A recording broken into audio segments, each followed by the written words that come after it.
90 ಲಕ್ಷ ಕೊಟ್ಟರೆ ಮಾತ್ರ first night. ನವವಧು ಬೇಡಿಕೆ ಘರ್ಷಣೆ.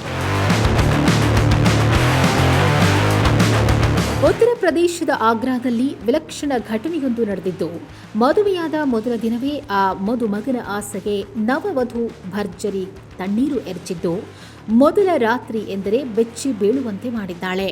ಮದುವೆ ಶಾಸ್ತ್ರ ಮುಗಿಸಿ ಮೊದಲ ರಾತ್ರಿಯ ಮುತ್ತಿಗಾಗಿ ಕಾಯ್ತಾ ಇದ್ದ ವರನಿಗೆ ವಧುವಿನ ಬೇಡಿಕೆ ಕೇಳಿ ದಿಗ್ಭ್ರಮೆಗೊಳಗಾಗಿದ್ದು, ಕೊನೆಗೆ ಅದು ಎರಡು ಕುಟುಂಬಗಳ ಘರ್ಷಣೆಗೆ ಕಾರಣವಾಗಿ ನಂತರ ಪೊಲೀಸ್ ಠಾಣೆಗೆ ಎಡತಾಕಲು ಕಾರಣವಾಗಿದೆ.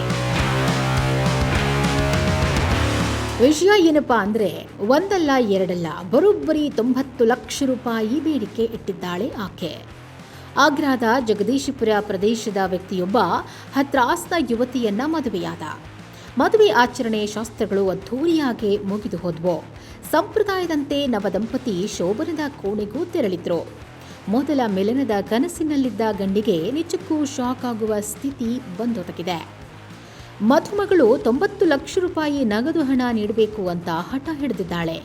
ವರ ಎಷ್ಟೇ ಹೇಳಿದ್ರೂ ಕೇಳದ ವಧು, ಹಣ ನೀಡಿದ್ರೆ ಮಾತ್ರ ನಾನು ದೈಹಿಕ ಸಂಪರ್ಕಕ್ಕೆ ಒಪ್ಪುತ್ತೇನೆ ಅಂತ ಖಡಕ್ಕಾಗೆ ಹೇಳಿದ್ದಾಳೆ. ಇದರಿಂದ ಆಘಾತಕ್ಕೊಳಗಾದ ಗಂಡು ತೀವ್ರ ಸಿಟ್ಟಿಗೆದ್ದಿದ್ದಾನೆ. ಇಬ್ಬರ ನಡುವೆ ತೀವ್ರ ವಾಗ್ವಾದ ನಡೆದಿದೆ. ಇನ್ನು ಗಂಡಿನ ಕುಟುಂಬದ ಸದಸ್ಯರು ಆಕೆಯ ಮನವೊಲಿಸಿ ಬುದ್ಧಿ ಹೇಳಲು ಪ್ರಯತ್ನಿಸಿದ್ರು. ಆದರೆ ವಧು ತನ್ನ ಕುಟುಂಬ ಸದಸ್ಯರನ್ನ ಕರೆಸಿಕೊಂಡಿದ್ದಾಳೆ. ಇದರಿಂದಾಗಿ ಎರಡು ಕುಟುಂಬಗಳ ನಡುವೆ ತೀವ್ರ ಗಲಾಟೆಗೆ ಕಾರಣವಾಗಿ ವಿವಾದ ಭುಗಿಲೆದ್ದಿದೆ.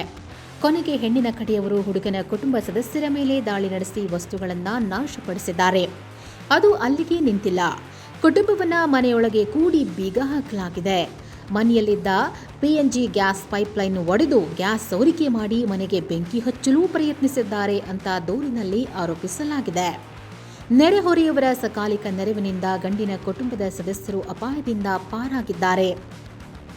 ಈ ಸಂದರ್ಭದಲ್ಲಿ ದಾಳಿ ನಡೆಸಿದ ಆರೋಪಿಗಳು ಹಾಗೂ ಮಧು ಅತ್ತೆಯ ಆಭರಣಗಳ ಸಮೇತ ಪರಾರಿಯಾಗಿದ್ದಾಳೆ. ಘಟನೆಯ ಬಗ್ಗೆ ವರನ ಕುಟುಂಬ ಪೊಲೀಸರಿಗೆ ದೂರು ನೀಡಿದೆ. ವಧುವಿನ ನಿಜವಾದ ಉದ್ದೇಶ ಮದುವೆಯಾಗುವುದಲ್ಲ, ಹಣ ಸಂಪಾದಿಸುವುದು. ಈ ವಿಷಯವನ್ನ ಖುದ್ದು ವಧು ಒಪ್ಪಿಕೊಂಡಿದ್ದಾಳೆ. ಗ್ಯಾಸ್ ಸೋರಿಕೆ ಮಾಡಿ ಬೆಂಕಿ ಹಚ್ಚಿ ಎಲ್ಲರನ್ನೂ ಕೊಲ್ಲಲು ಪ್ರಯತ್ನಿಸಿದ್ದಾರೆ ಎಂದು ಆರೋಪಿಸಿದ್ದಾರೆ. ದೂರು ದಾಖಲಿಸಿಕೊಳ್ಳಲು ಪೊಲೀಸರು ಮೊದಲು ನಿರಾಕರಿಸಿದ್ರು. ನಂತರ ವರನ ಕುಟುಂಬ ಕೋರ್ಟ್ ಮೊರೆ ಹೋದಾಗ ನ್ಯಾಯಾಲಯದ ಆದೇಶದಂತೆ ಪೊಲೀಸರು ವಧು, ಆಕೆಯ ತಂದೆ ಹಾಗೂ ಇನ್ನಿತರರ ವಿರುದ್ಧ ಪ್ರಕರಣ ದಾಖಲಿಸಿದ್ದಾರೆ. ಘಟನೆಯ ಬಗ್ಗೆ ತನಿಖೆ ನಡೆಸುತ್ತಿದ್ದಾರೆ. ಮದುವೆ ಕುದುರಿಸಿದ ಮ್ಯಾರೇಜ್ ಬ್ರೋಕರ್ ಅನ್ನು ಸಹ ಹುಡುಕ್ತಿದ್ದಾರೆ. ಇದು ವಂಚನೆಯೋ ಅಥವಾ ವರದಕ್ಷಿಣೆ ಕಿರುಕುಳ ಪ್ರಕರಣದಿಂದ ತಪ್ಪಿಸಿಕೊಳ್ಳಲು ನಡೆಸಿದ ಪೂರ್ವಯೋಜಿತ ಕೃತ್ಯವೋ ಎಂಬ ಎರಡೂ ಕೋನಗಳಿಂದ ಪೊಲೀಸರು ಈಗ ತನಿಖೆ ನಡೆಸುತ್ತಿದ್ದಾರೆ.